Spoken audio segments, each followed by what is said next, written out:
अस्सलाम वालेकुम first year, how are you. उम्मीद है कि आप लोग सब खैरियत से होंगे, ठीक है, और अपना बहुत ख्याल रख रहे होंगे। आज हम लोगों ने लेक्चर नंबर 10 स्टार्ट करना है, चूँकि हम लोग अभी चैप्टर नंबर 1 ही पढ़ रहे हैं, ठीक है।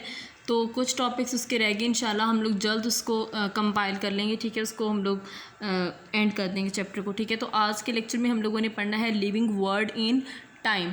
इन the last lecture we have studied about the living world in space. हम लोगों ने देखा था कि स्पेस के अंदर जो लिविंग वर्ड है वो किस तरह से होता है या उसकी डिवीजन किस तरह से की गई है। तो हमने देखा था कि स्पेस के अंदर लिविंग वर्ड को as in the form of biomes study किया जाता है, ठीक है। तो आज हमने देखना है कि डिफरेंट टाइम पीरियड्स के अंदर लिविंग वर्ड को किस तरह से प्लेस किया गया है, किस तरह से उसका सीक्वेंस बनाया गया है। फॉर एग्ज़ाम्पल, जब लाइफ स्टार्ट हुई थी, ठीक है, तब से लेकर अब तक definitely different types of organisms आए होंगे।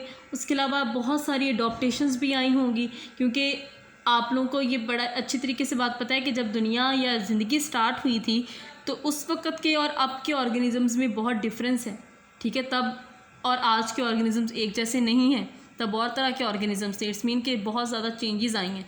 तो डिफरेंट टाइम पीरियड्स के अंदर किस तरह के ऑर्गेनिजम्स थे, ये हमने आज के लेक्चर में देखना है। तो first of all, organisms are evolving since the time of their origin. मतलब यही है कि जब से ऑर्गेनिजम्स की दुनिया में इब्तदा हुई है, जब से वो ऑर्गेनिजम्स बनना शुरू हुए हैं, तब से लेकर अब तक इवॉल्व हो रहे हैं। उसके अंदर एवोल्यूशन है। एवोल्यूशन का मतलब होता है changes with the passage of time. Time के साथ साथ उसके अंदर बहुत सारी चेंजेस आ रही हैं, ठीक है।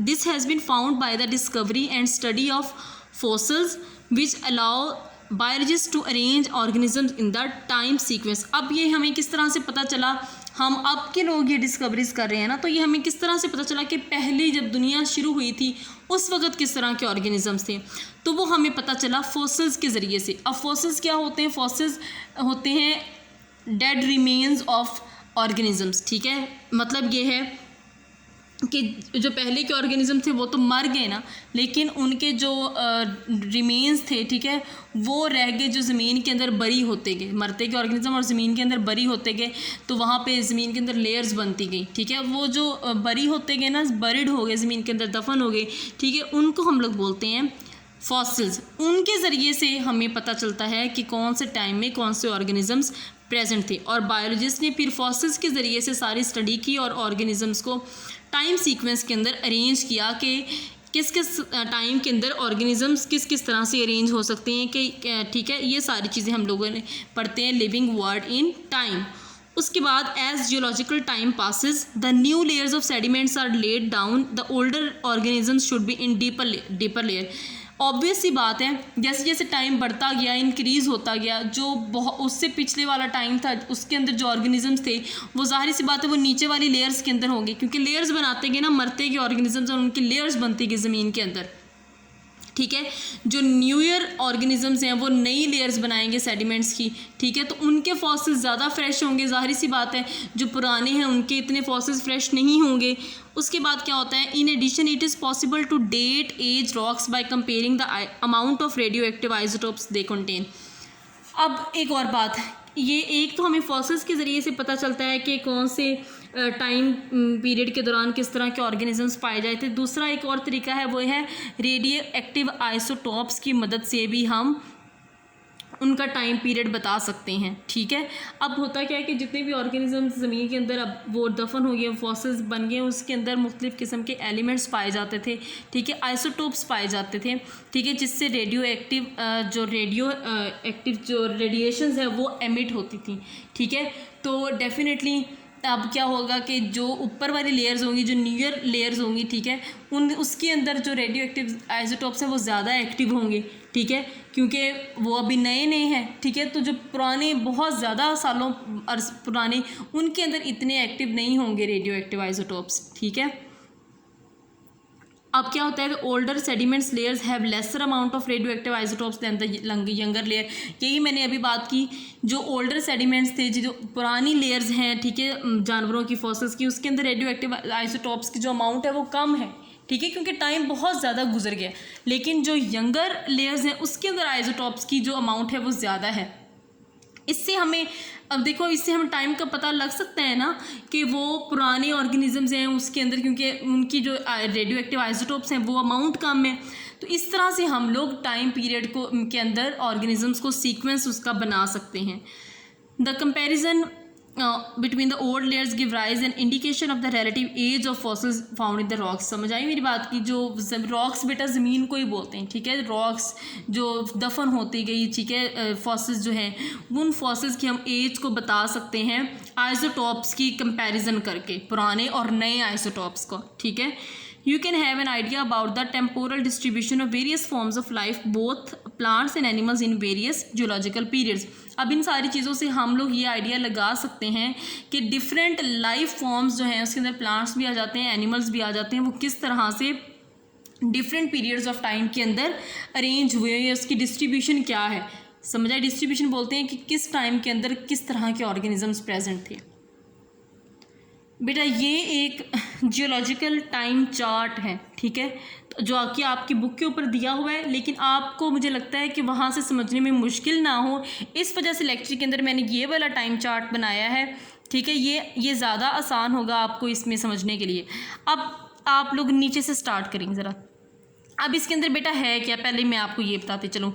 इसके अंदर 4 ईराज दिए हुए। ईरा भी एक टाइम पीरियड है, ठीक है, टाइम यूनिट है, एक जो टाइम स्केल है एक, ठीक है।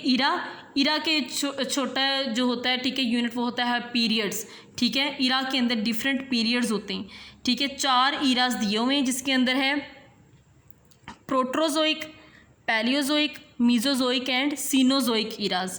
ये 4 ईराज हैं, इसके अंदर डिफरेंट पीरियड्स हैं। अब इन ईराज और पीरियड्स के अंदर ऑर्गेनिजम्स का भी बताया हुआ है कि कौन से पीरियड के अंदर किस तरह के ऑर्गेनिजम्स थे, ठीक है। ये साइड और साइड पे देखें आप लोग ईयर्स बताए हुए हैं। अब ये बहुत ज़्यादा साल पुरानी थी, ये कोई 100-70 साल पुरानी बात नहीं थी, ये मिलियंस ऑफ ईयर्स अगो की बात थी। समझ आई मेरी बात की?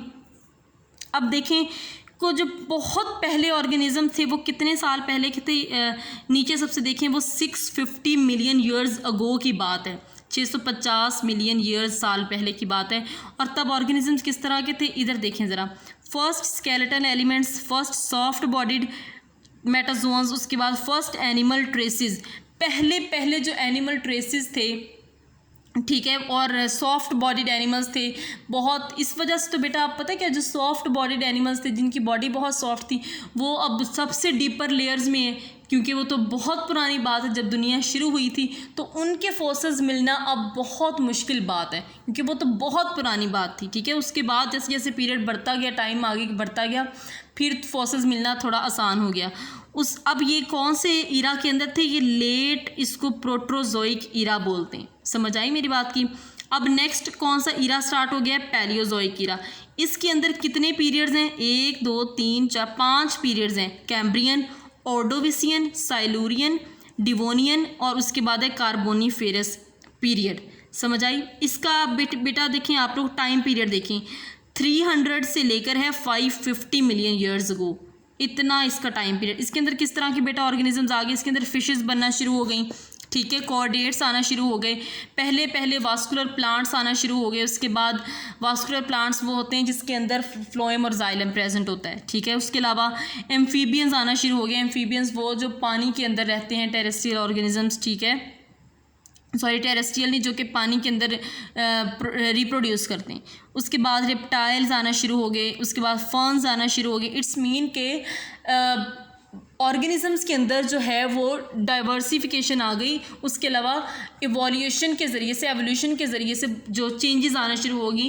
पहले सिर्फ सॉफ्ट बॉडीड ऑर्गेनिजम्स थे, उसके बाद जैसे जैसे चेंजेस आते गए ऑर्गेनिजम्स और डेवलप होते गए, उसके अंदर कम्प्लेक्सिटी आती गई। समझ आइए मेरी बात की? नेक्स्ट जो ईरा स्टार्ट हुआ वो था मीजोजोइक ईरा, जो कि 250 मिलियन ईयर्स अगो था। इसके अंदर देखो कितने पीरियड्स हैं, इसके अंदर 3 पीरियड्स हैं, क्रीटेशियस, जुरासिक और ट्रेसिक, ठीक है। जुरासिक वो पीरियड है जब डायनासोर्स आए थे, ये भी देखें बेटा कितनी पुरानी बात है, ठीक है, 250 मिलियन ईयर्स अगो, ठीक है, तब की बात है ये जुरासिक पीरियड और ट्रेसिक पीरियड, जिसके अंदर फर्स्ट डायनासोर्स आए थे, ठीक है। उसके बाद मैमल्स आए थे, इसके अंदर फर्स्ट बर्ड्स आए थे इसके अंदर, ठीक है, ये वो पीरियड है। उसके बाद प्राइमेट्स आए थे इसके। उसके अलावा अब जो पीरियड चल रहा था, ठीक है, वो टर्शरी और क्वाटरनरी पीरियड है, और इरा कौन सा है, सीनोजोइक इरा, ठीक है। इसको इतने साल नहीं गुजरे, इसको 50 मिलियन ईयर्स अगो का ये दौर है, लेकिन है तो बहुत बड़ा दौर 50 मिलियन ईयर्स अगो, लेकिन as compare to 650 million years ago there is a lot of difference, ठीक है। तो क्वाटरनरी पीरियड के अंदर ह्यूमंस की एवोल्यूशन होना स्टार्ट हो गई थी। समझ आइए मेरी बात की। तो ये बेटा पूरा टाइम स्केल है जो आपने याद करना है, ठीक है। ये एमसीक्यूज़ के अंदर आ जाता है, आपने इसको बहुत अच्छे तरीके से याद करना है, ठीक है। आज का यही था lecture. I will see you in the next lecture. Till then take care of yourself and अल्लाह हाफिज़।